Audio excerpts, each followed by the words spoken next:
From the nation's capital, a McLaughlin Group special edition. 80s wrap-up, 90s rollout. An unrehearsed program offering analysis on the issues of the 1980s and projections on the challenges of the 1990s. Made possible by a grant from GE. GE, from satellites to medical systems. At GE, we bring good things to life. Here's the moderator, John McLaughlin. Goodbye, 80s. Hello, 90s. The headlines of the 80s are not only headlines, they're the first drafts of tomorrow's history, clues to what lies ahead. Join us now for a one-hour McLaughlin Group special as we wrap up the 80s and roll out the 90s. Issue 1. Is war dead? Nuclear war, that is, between the superpowers. The answer is yes, probably yes. In 1981, Ronald Reagan started the biggest peacetime defense build-up in history. Freedom fighters, Pershing II and cruise missiles in Europe, Star Wars, B-1, B-2 bombers, and a 600-ship Navy. By mid-decade, after a series of geriatric Soviet leaders, Brezhnev, Andropov, Chernenko, Mikhail Gorbachev took charge. The new Soviet leader saw that Reagan's gamble was not U.S. military power versus Soviet military power, but the U.S. economy versus the Soviet economy. With Russia's economy in shambles, Gorbachev saw that he could not win that game, so he declared perestroika and glasnost, restructuring and openness. Demilitarization followed. Results so far? The world's first arms reduction deal on intermediate-range nuclear missiles and other reduction deals in the works. Conventional forces, chemical weapons, long-range strategic nuclear missiles. For 43 years, since 1946, the U.S. and the USSR built Cold War arsenals, but did not use them. The nuclear apocalypse never materialized. So, is nuclear war now dead, Pat Buchanan? John, I'm afraid the possibility is not dead. We're seeing the greatest nuclear power on Earth, the Soviet Union, in a state of advanced collapse. It's got thousands and thousands of nuclear weapons, so I think we're going to see instability there, which is not a good sign. Secondarily, and maybe even more important, we've got countries like Israel and South Africa and maybe Pakistan and one day South Korea and maybe even late in the decade Iraq, which could have atomic weapons, countries which are in deep, deep trouble, and the possibility that they could use them in a battle for survival will grow in this decade. So unfortunately, the likelihood is greater that nuclear weapons will be used this decade than the 80s. Fred Barnes. Well, I don't think the likelihood is greater so long as the U.S. keeps a nuclear deterrent, and I think we will in the 1990s. But look, John, your history was atrocious in there. It wasn't that Gorbachev in 1985 said, gee, our economy's falling apart and the people don't like it. You know what riveted his attention? It was Reagan's military buildup. It was the deployment of Pershing missiles in Europe. It was Star Wars, and it was the Reagan doctrine. All of which cost money. And he realized that, look, we're spending 20% of our gross national product on the military, and we can't even keep up with that with the new sophisticated military technology. And he said, whoops, we got to sue for peace. There you are, Jack. You heard Fred Barnes, the man who matured in the 80s from gee-whiz conservative to gee-whiz conservative. I'm not going to try to sort out the history because you're both wrong, but I'm not going to get into it. I think Pat hit on Pat's second point is right on the money. I don't think there's any serious chance of a superpower nuclear confrontation in the 90s and for the rest of our lives, or perhaps our children's lives. But I think the dangers from nuclear proliferation from all these rinky-dink countries having nuclear weapons is very serious, and the fact that we have a deterrent doesn't really play onto this because by the very nature, the use of nuclear weapons by one of these countries will be illogical, emotional, nationalistic, and is very dangerous. Let's talk about the rinky-dink countries. You got India, you got Israel, you got Pakistan, you got Great Britain, you got France. Great Britain has had nuclear weapons for a long time. I know. Yeah, but it's not a superpower. These are the non-superpower countries. You got France. You've got Argentina, and who else have you got? South Africa. Pakistan. South Africa is also in there. Okay, that's the whole list. I count 8. Are you as defeatist, are you as lugubrious as Buchanan is about regional nuclear conflict? Look, somebody quite wisely said that the Cold War era was also the era of the long peace, right? Because you had the two superpowers, both armed with nuclear weapons, deterring each other and basically keeping the big peace over that long period of time. All of this is now breaking down. All the old structures are gone. And Pat is exactly right. The Soviet Empire could collapse, and you could have nuclear proliferation, not to mention sophisticated conventional weapons that are going to be in people's hands, which can do all the damage that was done during the Iran-Iraq war, where millions were killed. You know, this could be a very dangerous decade. John, we've never seen a real superpower, atomic power unravel. In this decade, we could see two of them. Not only the Soviet Union, but China, which is on the verge of a sort of warlordism. You could have a real problem in terms of disintegration. And when these countries with tremendous atomic arsenals, I think you've got real potential dangers. But the real one, I think, is Israel, to be honest. 1973, during that war, there was a story that Moshe Dayan said this is the end of the Third Temple, and that they geared up these F-4s with atomic weapons. Now, I don't know if that's true or not, but that's very, very close. I think they'd use them to defend their national survival. We are agreed, although I think you're still an exception to this, that nuclear war between the superpowers is dead for three reasons. Relative tranquility between the two superpowers. Two, unwinnability. Everyone's agreed now that a global winter would set in, and even if you were successful in a first strike, first nuclear strike, the climatic changes would kill the aggressor. And thirdly, obsolete. It's becoming obsolete. But wait a minute.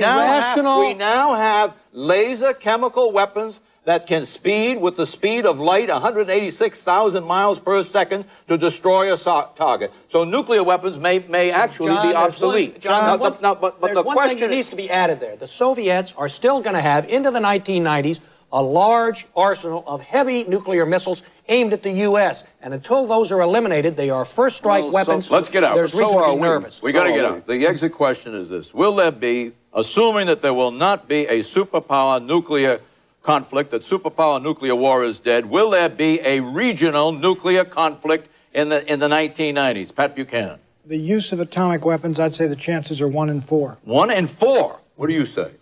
1 in 10. 1 in 10. What do you say? Yeah, I'm more of a Pollyanna like Fred. I'd say 1 in 10. What do you say? I'll for the sake of argument and for hope, I'll say 1 in 10 too. I'll say 0 in 10.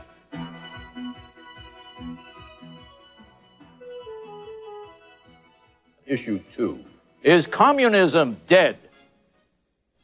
Yes, communism is in its terminal agony. In some communist countries, communism as a system is literally being dismantled. In those communist countries in which communists are still hanging on to power, communism as a doctrine no longer animates public policy. 72 years ago, in Russia, the October Revolution launched a contagious and potent historical force, communism. After World War II, communist governments spread to Eastern Europe, to China, to the Third World. Now, over 70 years old, communism is showing signs of aging, terminal aging, in Hungary, Poland, East Germany, Czechoslovakia, Bulgaria. Communism's days are numbered. Indeed, in the 90s, the two Germanys may become one. In China, the Communist Party remains in power only because brutal military repression keeps it there. Even in the Soviet Union, communism's birthplace, democracy and capitalism are now stirring. At the 72nd birthday celebration last month on the streets of Moscow, unbelievably, a big anti-communist counter-parade was staged and tolerated.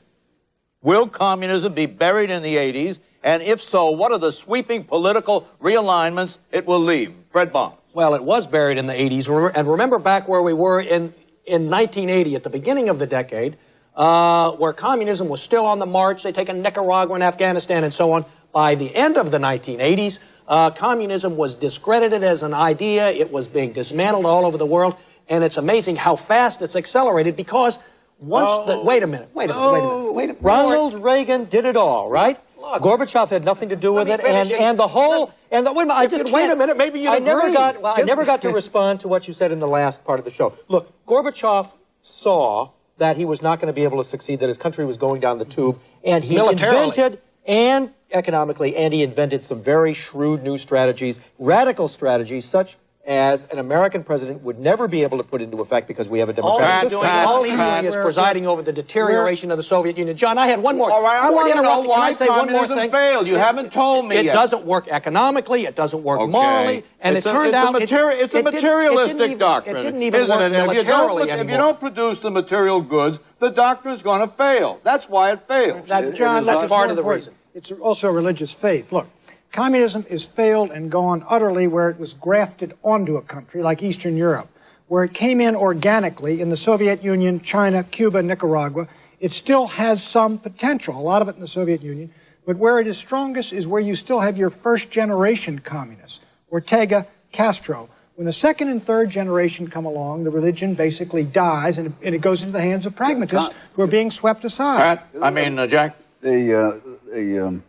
The one thing I don't think communism as a main force, for example, in Europe, is going to be a problem or is going to be a reality for the rest of our lifetime. On the other hand, as long as you have, and you do have in many places in the world, a great many people who are economically beaten into the sand all the time, communism is going to appear attractive to those people. You're not going to get away from that. In places like Central America, and certainly there are places in Africa where that's true, and you're not going to get away from it. When did Brezhnev discover that it was kaput? I don't think Brezhnev ever discovered it. Oh, yeah, Brezhnev discovered Gorbachev, it. well, no, I think Gorbachev discovered it. He discovered Chernenko didn't know it. When the Third World did not rise up against imperialism and capitalism as he thought would happen. Then they turned inward, then they went to Afghanistan. But he knew then that they I don't think Brezhnev ever knew. An important thing about communism, that it always relied on terror. The terror on the part of the citizens, that they'd be liquidated or sent to the gulag or something. And once that's been removed, and it's been increasingly removed, I want to know whether Germany is wait a minute. because of the death of communism, is Germany going to reunify in the 1990s? Pat Buchanan. General Vernon Walters is right. It's going to happen within 5 years. You agree with that? I think it will happen in the 1990s sometime. I'm not sure. I think it's been slowed down a bit by Gorbachev's objections, and frankly, the French don't really want it either. I just want to say one other thing. French don't amount to a hill of beans. Wait just a second. There is a four-power agreement that still applies, and there are things that we can say, or we won't say, I hope, but there is an objection that can be raised. Legally speaking, there's not a peace treaty ending World War II yet. Why would we want to raise objections to a free, united, democratic Germany? I wouldn't, but the Russians might. I want to get out, and a lot of others. I want to get out, and the exit question is as follows. What's the economic model going to be for the Soviet Union in the 90s, towards the end of the 90s, do you think? And draw upon existing nations on the planet as a prototype in your guess or your conjecture as to which economic model the Soviet Union might use. At its best, it will be like an authoritarian regime like South Korea with a command economy which has... South Korea? South Korea. And it's more probably, I think it's going to wind up like Brazil. You say that South Korea still has a command economy? Oh, yeah, but I think more likely it's going to wind up like Brazil, which is a mess. What do you say? North Korea has a command economy. What do you see? No, it's going to be the Chinese model, where you have the Communist Party still in power, but trying to utilize capitalist incentives. And that works a little bit, but not that much. John? The obvious sort of hybrid of socialism, in the oldest sense, socialism and capitalism. Very well stated, but not quite right. No, yes. I really think that there's a chance, not a large chance, that you could actually have the Baltics being very like Eastern Europe, being very like Scandinavia. Mort, the answer is it's going to be a Swedish variant of socialism. Got it? Olaf Palme, remember your old hero?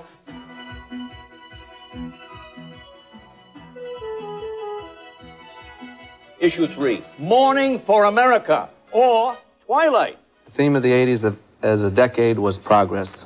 The 1980s began with gas lines, democracy in decline, the economy spinning out of control, and we are concluding the decades with democracy on the march around the world, a strong economy, strong positive leadership by President Bush, and things have turned around tremendously.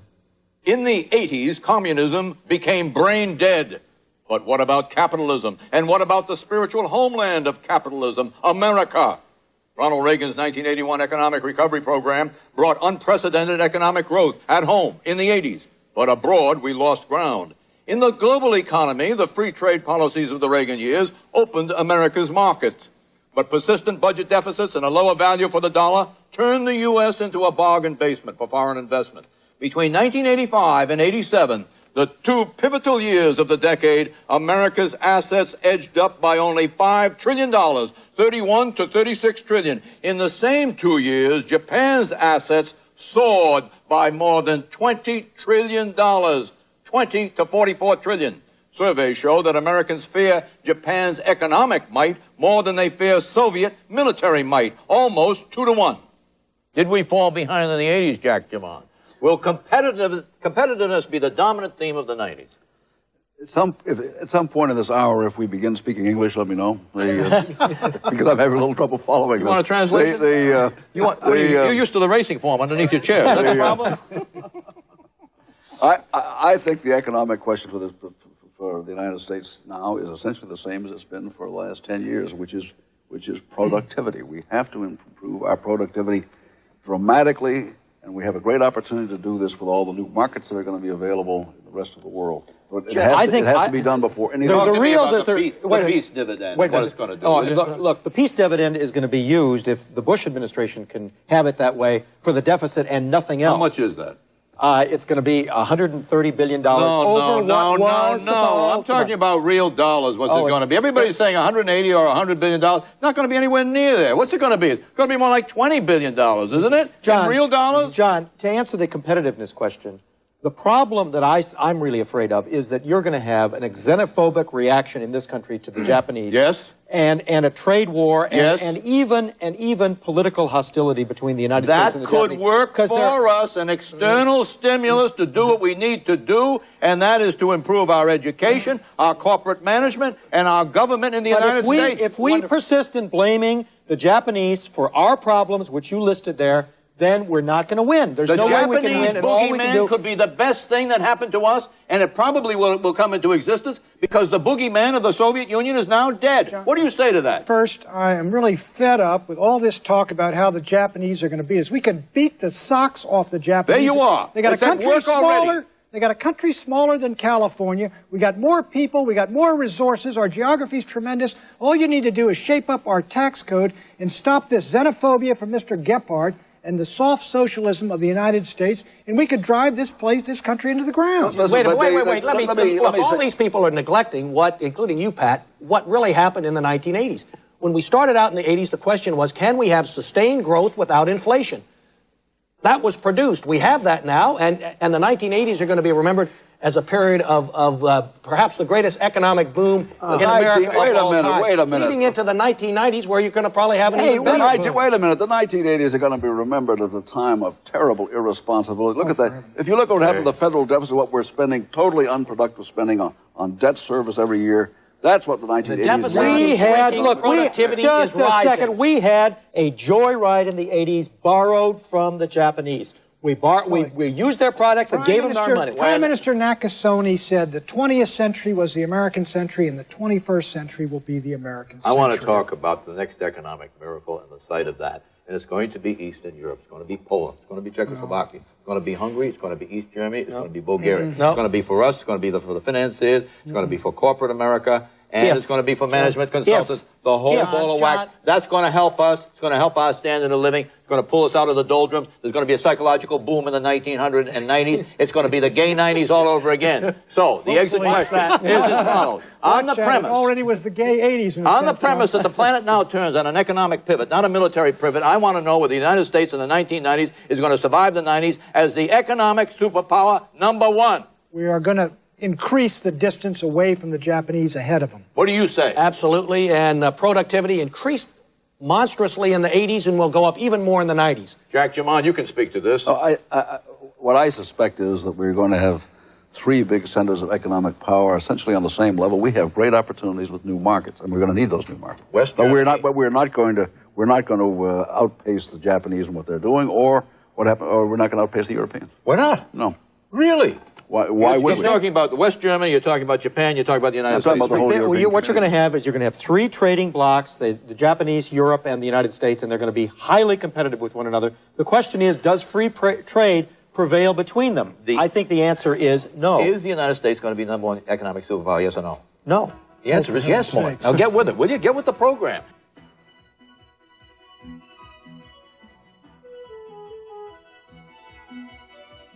Issue 4, the United States of Europe.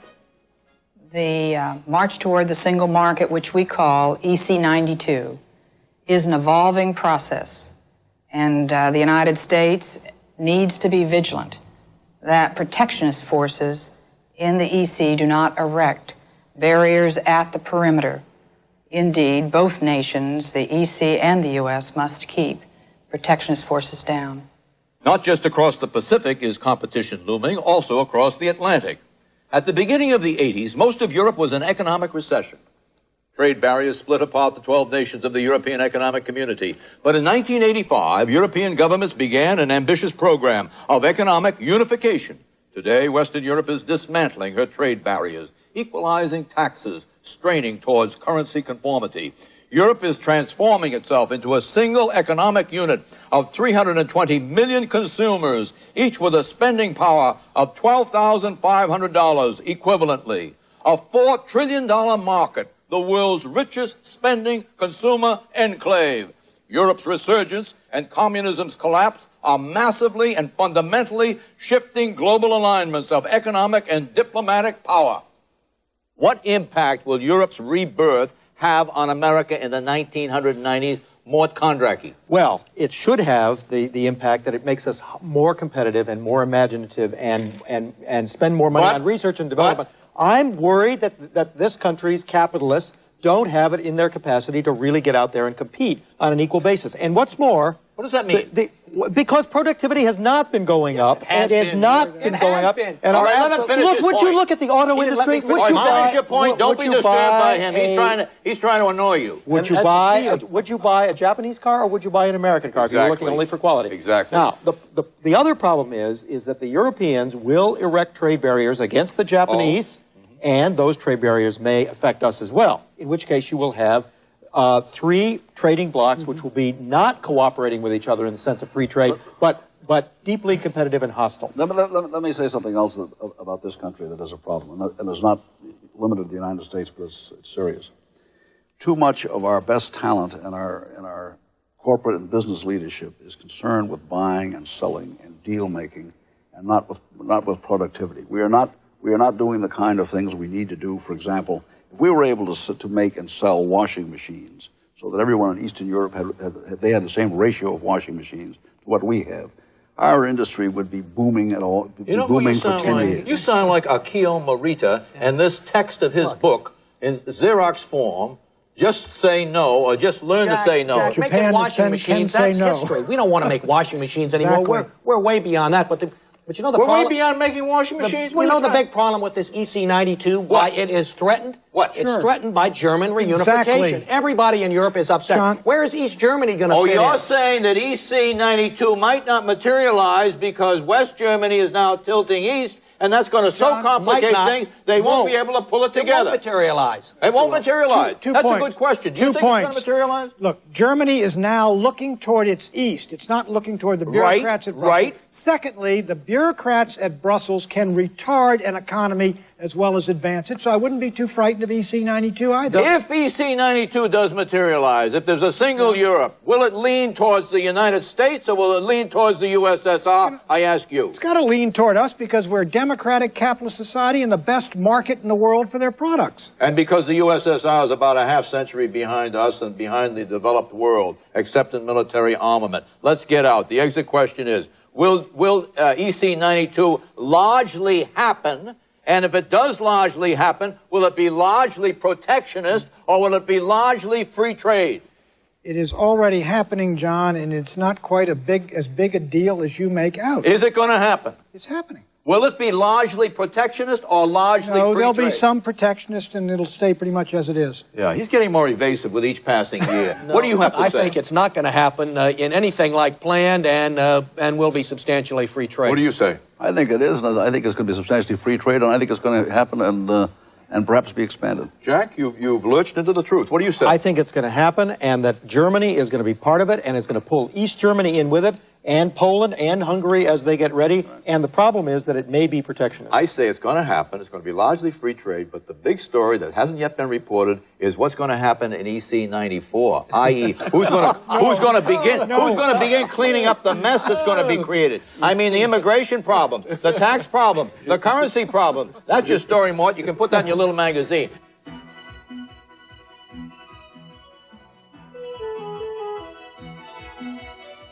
Issue 5, the age of eco-politics.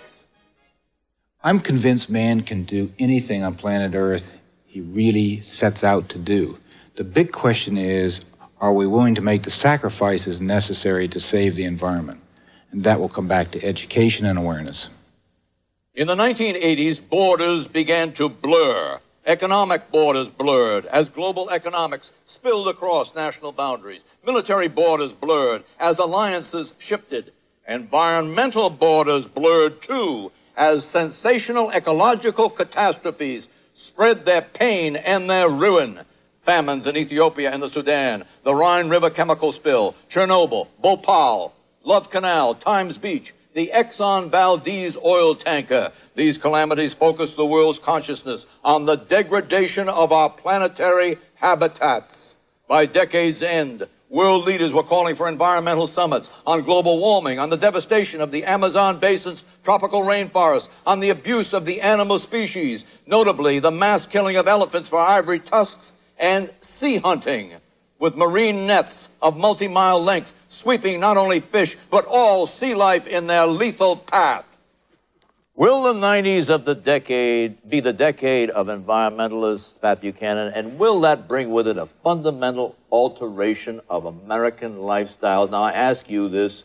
I mean, you're an exponent of the 80s doctrine of greed is good. I mean, you're the living embodiment of that, Buchanan. Can you speak to this in connection with the environment? The Gordon Gekko of the West Wing, right? It's obviously going to be an environmental decade, and the conflict is going to, we're all environmentalists in a sense. None of us likes this garbage on the beach. We all want clean air and the rest of it. The war, John, is going to come between the conservationists who want to conserve the environment for man's use and the preservationists who believe that man is the poisoner and polluter of the environment. Well, that's the way it's always been, but there's a new twist, there's a new wrinkle. Who's going to be the ones who are going to be at war? The people who want to have a vibrant economy are going to be at war with the people who want to have all these environmental limitations. I will help you out. You're a member of the Reebok generation, and I hate to have to tell you what the answer is. The answer is it's going to lead to a north-south division. The developed world versus the underdeveloped world. The underdeveloped world, or the lesser developed world, is going to resent the restrictions that we as environmentalists try to impose, and Brazil has done it already. So environmental is going to be a divisive force instead of a unitive force. What do you think? I want to hear from you on that. Look, I agree with you in large part. There are, Fred Barnes is your real Gordon Gekko. I mean, he's a moderate by comparison. But Fred thinks that a swim in the Love Canal is his idea of a summer afternoon's fun. Look, there are real problems in the environment. Every scientist agrees that chlorofluorocarbons are bad for the ozone layer. And increasingly, it's clear that CO2 emissions really are growing exponentially and are going to present a global warming problem, which means that and ozone depletion. All right, what's the point? What's the point? The point is that you're going to have some international structure to sort out this problem and achieve cooperation. UN or some other what you do have. I mean, actually the lines on this issue have been the same for 20 years now. What you do have different. I agree with Mort is more recognition of the seriousness of the problems and the kind of radical steps that are needed.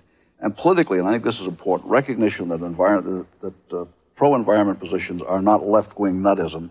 They are positions that can be held by conservative Republicans. I have a question just as much. Let's see if you can struggle through this one, all right? I'll try, sir. Okay. Now, the question is this. There's a trade component to this issue of environmentalists. Can you tell me what it is? A trade component? Trade component. I'll start you off. Korea makes steel, all right? We have environmental standards about the manufacture of steel. If that steel comes into this country, steel manufacturers within this country can rightfully object. There's the same environmental standards that we have that are imposed upon them, that are coercive and that are restrictive and that affect their bottom line should also be imposed upon the Koreans, and that provides the fig leaf for protectionism. Exactly. What do you think of that? I think I agree with you entirely on that. But here's the real problem, and Mort just reflected it, and Jack did too, and that is that groups like Greenpeace and the Sierra Club that are essentially environmental hysterics have their arguments taken at face value by people like Mort and Jack. We're going to get out. Those are the extremists, but your point is very valid, John. The haves versus the have-nots. The Koreans, the Brazilians, They're going to want to industrialize, and they're not going to want lectures from elitist Americans about what they can do with regard to putting smoke in the atmosphere. Let's get out. The exit question to this is as follows. Multiple choice. Presidential election, the year 2000. The year 2000, 3 removed, 92, 96, 2000. In the year 2000, will the presidential candidate regard necessarily the environmental issue as critical to his or her election, as moderate to his or her, moderate in importance, or as marginal in importance to his or her election? What would you say? It'll be marginal unless there's some environmental catastrophe. Whoever wins will pay lip service to the environmentalists. What would you say? I think the big questions will be settled before then.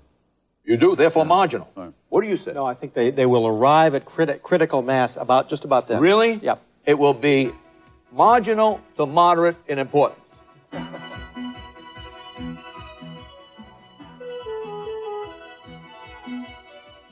Issue 6, all in the family.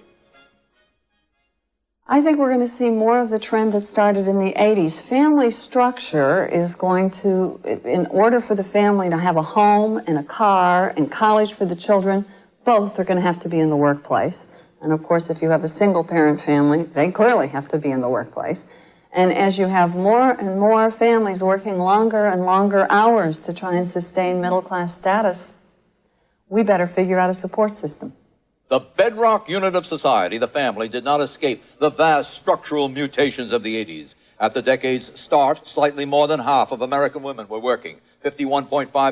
By 1990, that figure had risen to 60%, including 3 out of 5 working mothers with children under the age of 6. In 1980, the average age for women getting married was 22, for men 24. Today, for women, it's 24, for men 26. A 4-year hike for women, a 2-year hike for men. In 1980, the average family size was 3.3. Today, it's 3.2. So, the trends, more couples delaying marriage, more 2-earner families, more separations or divorces, 2 out of 3 first marriages, more couples having a difficult time matching their parents' standard of living. Today, 10.5 million families out of a 64 million U.S. family total. 1 out of 6 are headed by single parents. So it's no surprise that in the 90s, the birth rate is expected to drop. These new realities have forced politicians in the 80s to come up with new proposals. Among them, child care, parental leave, tougher child support. What do these demographic trends mean for families in the 90s? Fred Bond. John, could you repeat a couple of those democratic trends for me? What do you want to know? Look, in that goulash there, you did say a couple of things that you lurched into a couple of truths. The big problem in the 1980s and again in the 1990s is the breakdown in marriage. And it works this way. There are 2 middle-class families. They're getting divorced, and it has a catastrophic effect on the children, as a lot of new studies show. And secondly, in the underclass, it will never rise. That problem will never be dealt with if you have all these single-family, these single-parent families, which is what is throughout the underclass. Until that problem can be solved, it's going to spread. The problem is that there is no sign that in either case that there's going to be any solution to that problem. Right. There is no sign of a religious revival or something like that. No, there is not. George Gallup doesn't agree with you on that. I don't see it affecting family life in the United States, and certainly is not affecting the underclass. Religion doesn't affect family life? Look, I'm telling you, there is no sign that there is any spiritual awakening is going to change those numbers. I think Pat Schroeder is fundamentally right. The trends are going to continue. There's going to be lots of broken families and single parents, and there is going to be a need for child care. Do you think that the father knows best family orientation is gone forever? I think it has been. And happily, there hasn't been any religious revival either. Do you think that the American business is going to become more involved in trying to cope with and account for, not account for, but adjust to the realities of families in the 90s? What does that mean? What it means is that there has to be daycare centers? There has to be daycare centers, there has to be a leave for pregnancies and so forth. Because you got 2-earner families. We're torturing the obvious and flogging this horse. The public policy question is, what do you do to make it possible for the traditional American family to survive? Child care. And child care is Child care is part of it, but also look at American housing costs. Why are so many women who would rather stay home and take care of their kids working? In many cases, not because they love their jobs, it's because they can't afford housing. That's a very serious public policy question. Well, the interest rates are going to come way down. Haven't you heard? So that means more housing. What do you say? The key thing really is the decline of religious faith. You know, In the 30s, during the Depression, families stayed together. In the 40s and early 50s, there were fewer divorces in 1956 than in 1946. It's the collapse of religion, and government can't build the family institution back. As we get into the year 2000, will the family unit be stronger, the same, or weaker than it is today? Pat Buchanan. I think the deterioration has leveled off. It'll be about the same. What do you say? I'm afraid it hasn't, and it'll probably be weaker. What do you say? It'll be weaker. What do you say? Weaker. The answer is stronger.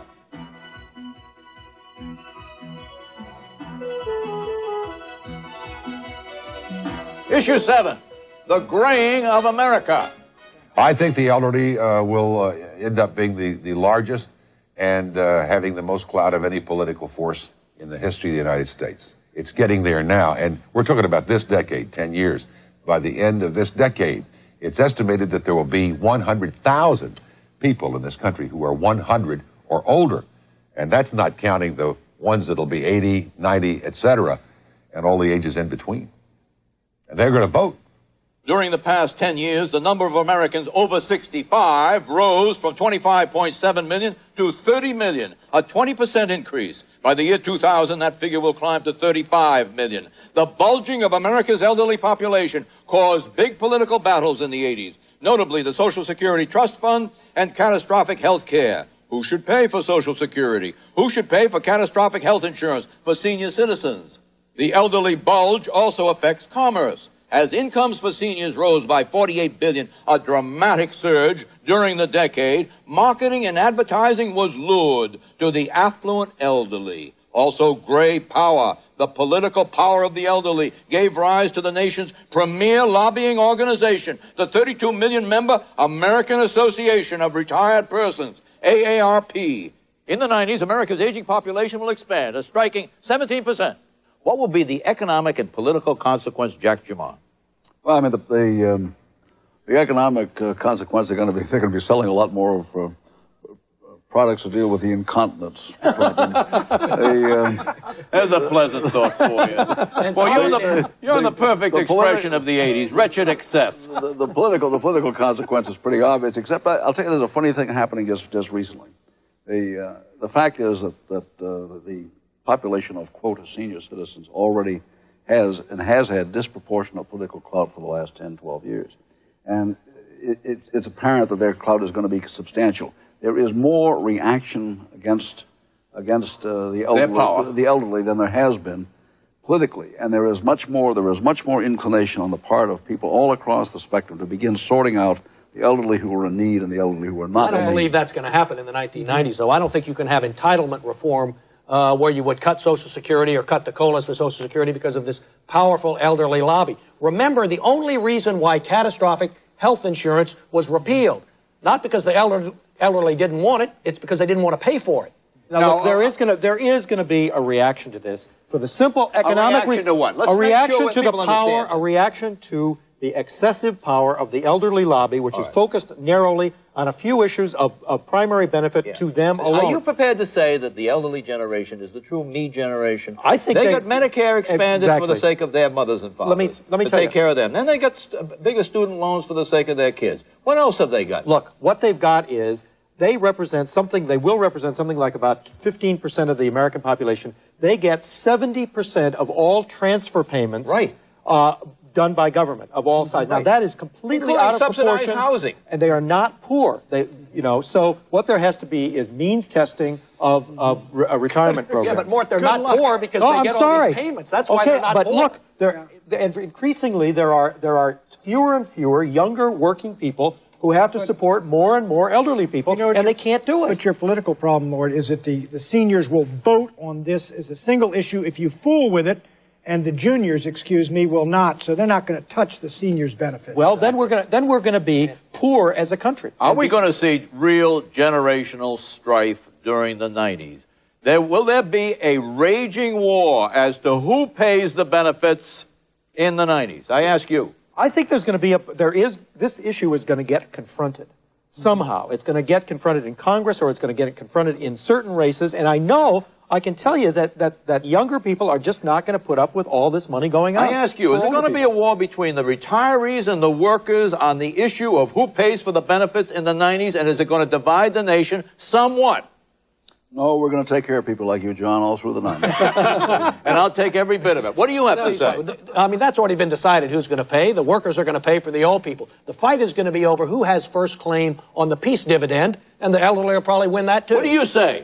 Anybody that confronts the elderly is going to be rolled over. Well, the answer is that there's going to be an ongoing rage during the 90s on this precise issue. That is between the retirees and the workers and who pays the benefits.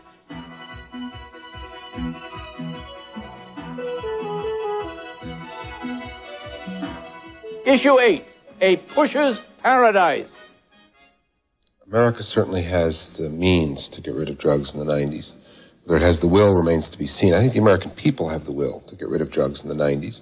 And if I had to predict, I would predict that by the end of the 90s, this thing will be mostly behind us, if we do certain things. And those things depend not so much on the American people as on the leadership, state legislators, governors, people who run colleges and universities and schools. If we all adopt an attitude of no more drugs, we've had it, we can put this thing away in 8 or 10 years. The scourge of illegal drugs, heroin, cocaine, crack, ice, hallucinogens, LSD, mescaline, barbiturates, quaaludes, amphetamine, speed, PCP, hashish, marijuana, hit America full force in the 80s. At decade's open, illegal drug sales were $30 billion annually. By decade's end, drug sales had more than tripled to $110 billion, despite more than $100 billion in government monies spent fighting drugs during the same period. Drug murders were so vicious and widespread that they turned America's cities into battlefields reminiscent of Prohibition's gang wars. Cartels in Latin America launched bombing and assassination campaigns. Drug needles became contaminated with the deadly AIDS virus and spread the epidemic to the general populace through intravenous drug abuse. In the 80s, the U.S. tried in succession. First, cut drug demand. Second, halt drug supply. Now, stop drug production. Will repression work, Morton, or will America remain a pusher's paradise throughout the 90s? I think repression will work, and I'll tell you what I think is a very good sign, and that is that the middle-class black community is getting fed up to the gills with pushers running and destroying their neighborhoods, and are going to take action against them and demand a crackdown, a police crackdown, to get rid of that element from their communities, and that's where it nests. You know, now you're going to have a lot of drug takers. They're going to be always going to be people who use drugs, but I think we're going to get this behind us. Yeah, but you make it sound as though drug takers are all at the lower levels of society. They are not. They clearly are not. Don't you think the United States is schizophrenic on the use of drugs? That really an awful lot of people want soft drugs available to them, and that's the real problem? Look, I think marijuana is almost de facto legal, and cocaine, but cocaine is not. Cocaine cannot be legalized because cocaine. I'm not talking about legalization. I'm just talking about a basic attitude of particularly the yuppie generation. Your generation, even though you're an aging yuppie, your generation that really wants a certain softness towards the soft John, drug. all I want is a nice glass of iced tea. I don't want that stuff. But look, here you have touched on the problem. I don't know how you got there. The problem is intellectual opinion in the United States, elite opinion. A popular mass opinion is all for fighting the drug war very strenuously, but elite opinion, academics and so on, say we need drug legalization. If they would get behind the drug war, and drugs, of course, kill more poor and blacks than poverty does. Are you saying there's no real middle-class support? There's middle-class support. Elite opinion in this country is not behind the drug war. Do you think that when the kids of those middle-class people you're talking about get in the area of wanting to take drugs, that the middle class will then rise to take draconian anti-drug action? No, that's not what I'm saying. The middle class suburban white people worry about the drug problem when it gets into their own high schools and with their own families. They do not worry about the core of the problem, which is young, poverty-ridden black people killing each other with too damn many guns because of drugs and because of too much money. And that isn't going to change in the 90s. Don't you think, Pat Buchanan, we have to jumpstart the economies of Latin America before we can hope to have any surcease from the drug scourge? No, John, prohibition raises the price of these drugs, and there's 1 million Americans who daily use cocaine. They fund the Medellin cartel's war against Colombia, which is going to succeed in killing that democracy. Let's get out. Is Bennett right? Do you think that the drug scourge will be behind us by the year 2000? Pat Buchanan. I do not. What do you say? Well, epidemics always subside, so I think this one will. You do? Subside. It won't be behind us, though. What do you say? No, I think it may be pushed further away from our view, but I don't think it'll be gone at all. Will it subside? No. What do you say? Not eliminated, but subside, yes. I think you're right, Morton.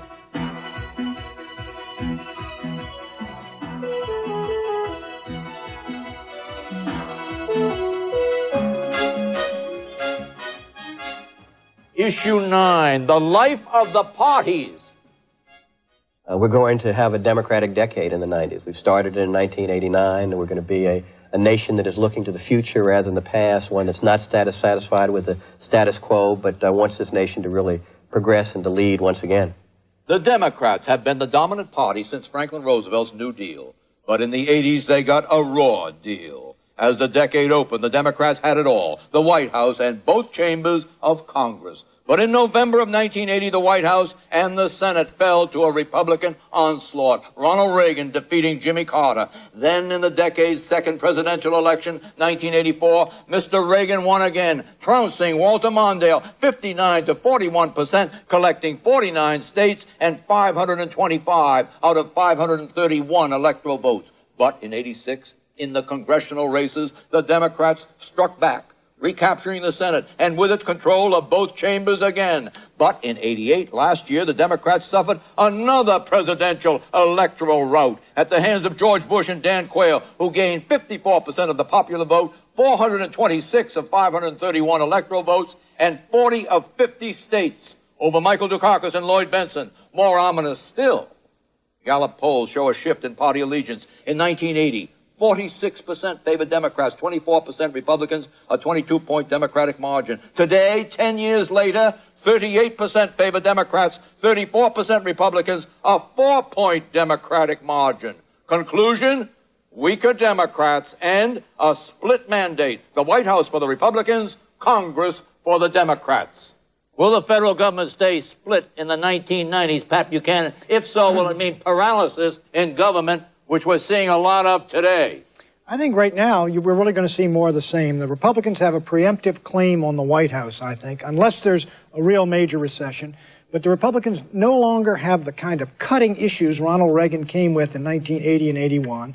And besides, if you have some kind of recession, they'll blame it on the White House. So I would think you're going to see the Democrats maintain sort of indefinite control in the Congress, with the Republicans having a What's the danger for the Democrats? What's the problem for the Democrats? Well, one problem, you want to tell me? One problem for the Democrats is that they're going to go hog wild on a new issue in the what will be perceived as hog wild on the environmental issue and be the Green Party of the United States. Be perceived as being out of the mainstream. Where do you see that? Because I got Tim Worth, I see Al Gore as two, I see Markey as three. Who else you got? The California primary will be an early primary with the environmental issue, the one that they think they can use but against that's not George the Democratic Bush. problem. What's the big Democratic problem? You want to tell me, John? You ought to know. Well, you fraternize with those Democrats all the time. The Democratic problem is that they are still perceived as the party of tax and spend. The difference is that we have a new context in the 90s because of what's happened in the Soviet Union and Eastern Europe. And the defense issue is, they're also perceived as weak on defense. The defense issue is no longer going to be a litmus test within the Democratic Party. That means they will not have to eliminate anyone who ever voted for an MX missile as a nominee, and they have the potential for changing the whole context of American Jack politics. is exactly right on that, and that is the issue, this commander-in-chief issue. Remember the tank ad that made Mike Dukakis impossible to envision as a commander-in-chief? That issue is going to be gone, and if Democrats can just get over the tax and spend hurdle, which is mainly a tax hurdle, if they can just stop wanting to increase taxes, they could win the White House back in 1996. It's clear that I have to tell you what the dominant problem of the Democratic Party is. And that is, if they don't take the White House after 16 years of being out, they're going to be written off as incapable of governance. I've got a question for you. What's the big problem for the Republicans? The big problem for the Republicans right now, I think, is that the Republican Party has no cutting edge. The conservative movement is apathetic. They don't have any issues that excite people. They're losing this defense and foreign policy Is issue. there tension between libertarians and fundamentalists? Do you see the? Do you see the? Listen to me. Hear me out. Beginning of time. Hear me out. Do you see the social conservatives pushing the Republicans too far right in the manner in which the liberals in the Democratic Party push the Democrats too far left? What you've got coming is a split up of the conservative movement between the paleo-conservatives, the old Goldwater right, and the neocons who are more interested in foreign policy, and a lot of other splits coming out. The problem with the Republicans now is that with Ronald Reagan gone and almost forgotten already, what do the Republicans stand for right They now? stand, I'll tell you, John, wait a minute, let me tell you what they stand for. They stand for peace and prosperity. As long as they keep that, they're going to be in pretty good shape. Question for you, what's the big trend in politics? What's the big trend in politics in the 1990s? Can you tell me? Look, the big trend in politics, one big trend is going to be the abortion issue. The big trend is weakening to parties, weakening of party ties. Agree or disagree? Disaffiliation, yes or no? There's been a weakening of party ties for 15 years now. How come there's no more talk, Patrick Buchanan, about the presidency being an insupportable burden and the talk about co-presidency and so forth? How come that has all disappeared? Why? Because we had an incompetent in there in the late 70s, and we elected a strong leader who brought America back in the 80s as chief executive, and his name was... Namely who? Ronald Wilson Reagan. All right, exit question. Patrick Buchanan, you're well-trained indeed. The exit question is as follows. Which political party, the Democrats or the Republicans, will dominate the political agenda of the 1990s, the public policy agenda of the 1990s? Neither for the early part of it, but later in the decade, I think the conservatives will come back in the GOP, and the left will take over the Democrats. What do you say? You're right for the first part, but I think the Democrats will finally sober up and dominate the late 1990s. What do you say? I agree with Fred. The Democrats in the late 90s. What do you say? Republicans early 90s and Democrats late 90s. I concur with this three here, but not with thee.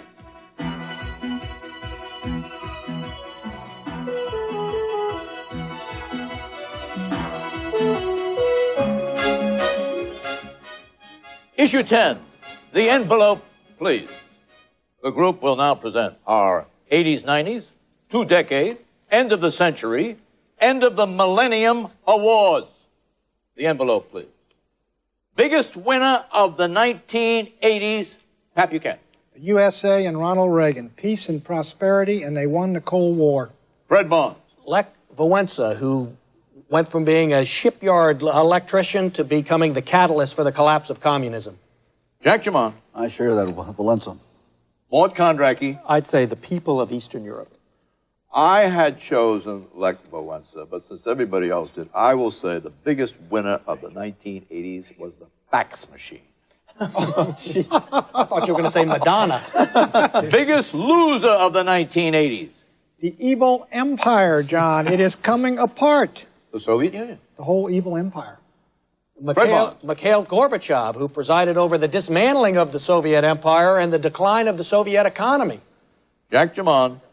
The Contras, the poor, stupid people who were misled by ideological concerns of this country to fight a war and get killed for something that was never going to happen. You have anybody on this set in mind as you say that?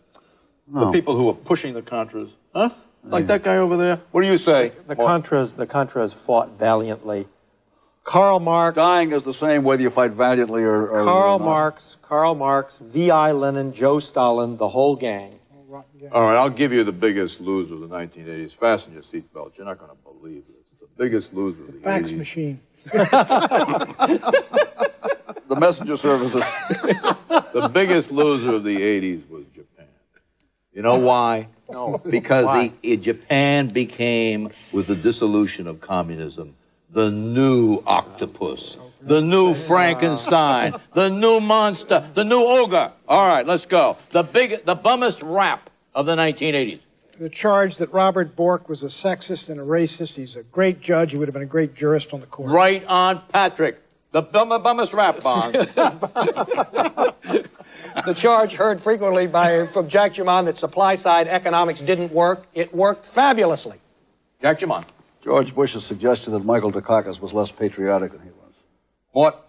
The rap that the Mujahideen could never beat the Soviets in Afghanistan. The bummest rap was Salman Rushdie. You remember him? The biggest comeback of the 1980s, Pat Buchanan. The second resurrection of Richard Nixon. Oh, Milhouse. What do you say? George Bush, from being a defeated presidential candidate and a wimp vice president to now outmatching Gorbachev. Jack Jamon. Lech Walesa again, from arrest to being able to turn down the prime ministership. Very inventive, Jack. What do you say? Andrei Sakharov, come from political prison. The biggest comeback was the space shuttle. The rising star of the 1990s. 1990s, Pat. Senator Phil Gramm of Texas, who will win big in 90 and be a presidential candidate in 96. Very interesting, Patrick. What do you say? The headline in November of 1996 will be Quayle upsets Bradley, wins presidency. Wow. The answer is Dan Quayle. How audacious can you get? I ask you. It'll either be Bradley or some Chinese leader that we've never heard of yet. Bradley or a Chinese leader? What do you think? Could be Al Gore or Bill Bradley, one or the other. Grade the planet. Put a grade on the planet for the 1980s.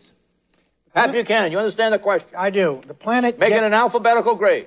Well, that's what we usually do. John, the planet gets a B, and that's a high grade because of what's happening in Eastern Europe and the Soviet Union is terrific, but what's happened in Africa was awful during the decade. What's happening in the Islamic world is bad, and Latin America is bad. Oh, give it an A. The best decade of the century by far.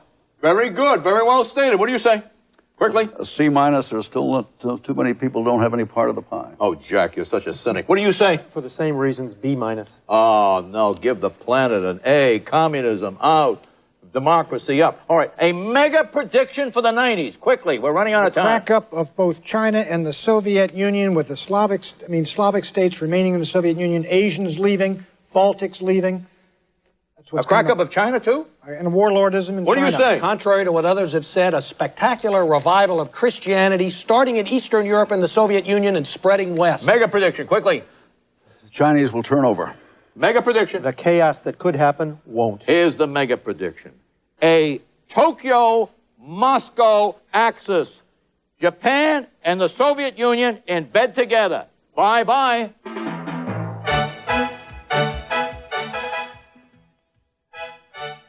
The McLaughlin Group. Made possible by a grant from GE. GE. From plastics to financial services. At GE, we bring good things to life. For a transcript, send $5 to Federal News Service, 620 National Press Building, Washington, D.C. 20045. Specify program date. To obtain a free McLaughlin Group Viewer's Guide, write Viewer's Guide, Box 786, Madison Square Station, New York, New York, 10159. Topics are selected by Mr. McLaughlin, and the opinions expressed are solely those of the participants.